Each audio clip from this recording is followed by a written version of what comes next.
Sue Xenos here, Principal at Tomaree High School. Just wanted to take a few moments to address a recent survey sent out about being late and some possible consequences we were considering implementing next year.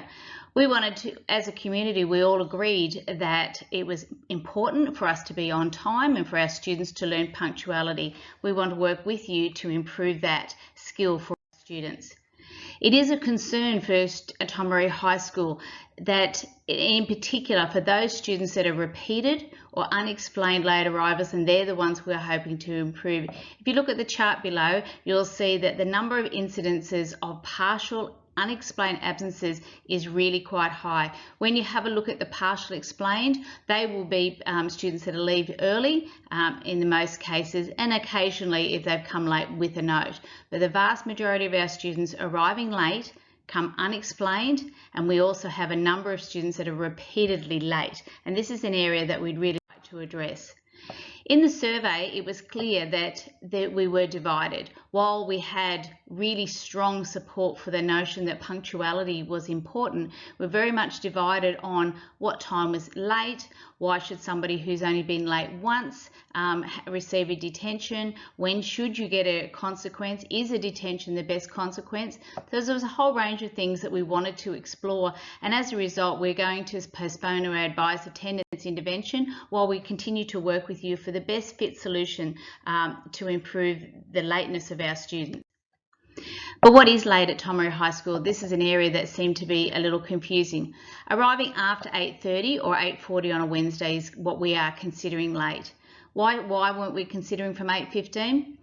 As many people pointed out, that's a difficult time for us to be late. It is a start of the day. It's a time that we want students to be able to come in, settle, have notices read out, have an opportunity to touch base with teachers or a deputy that they may have to. Wednesdays is our wellbeing time. It's important time, and we do want students to be on time there to roll call. But in terms of managing late, we were looking at having it go from 8:30 because that is when the actual first lesson starts. And that's why we were looking at that, but we're more than happy to reconsider and bring that time earlier. Why is it being targeted? Being late means that students miss out. They miss out on learning, they disrupt other students as they come into class late. It takes our office staff several minutes to manually check in every student rather than having it done in roll call. And we also want students to be able to take responsibility if they are late for themselves. We want to, before we move on to any other disciplinary measures, start to have a look at some focus groups with students. What do students want? Why are they choosing to be late? What might be a fair consequence for repeated or unexplained lateness? We want to do the same with parents, and we probably will start that very much at our parent-teacher meetings that are on in week 4. We may then have some very targeted, specific student and parent meetings where we can really unpack some of the information we get. Plus, we also want to spend some time in educating our students on the benefits of punctuality. Before we implement any consequences, we need to have a look at what students want and say and what parents are saying. Should we be focusing on the positives for those who arrive on time? We have sometimes up to 100 students that might arrive between 8:30 and 9:30. That is unacceptable. However, on the positive side, that means that over 1,000 students are there on time. So what are we doing to support those? If we have a detention, it would be in our first break for 15 minutes for late arrivals, but should it be for the first time you were late? Should it only be for repeated, or should it be for those who don't wish to explain why they're late? Are we looking at attendance card and monitoring plan as an alternate to a detention? Or what other disciplinary consequences might we have for those students who just plain do not wish to follow the advice of their parents or the school? So those are things that need to be explored in a lot more detail. What can you do for us right now? First of all, I really encourage you to support your students to be here on time.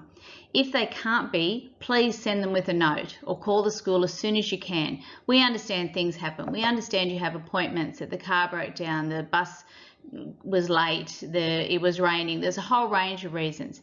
If you don't send a note, please be aware that your students, when they signed in, will receive a slip. Ask them for that slip. That slip says what time they arrived at school, and then you can sign that, put an explanation on it. They can give it to their roll call teacher the next day or drop it into, there's a box in the office.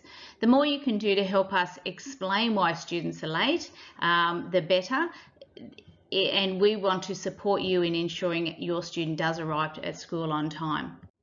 So thank you very much for your feedback. This survey had the most feedback we've had on any survey for quite some time, and it really gave us some food for thought. I was really pleased to be able to listen to what you were saying, and that while the vast majority of you are saying, yes, we need to address lateness, it's the manner we were choosing to address it that you were querying, and we absolutely do need to get some more feedback. So will we be in touch early next term? Thank you.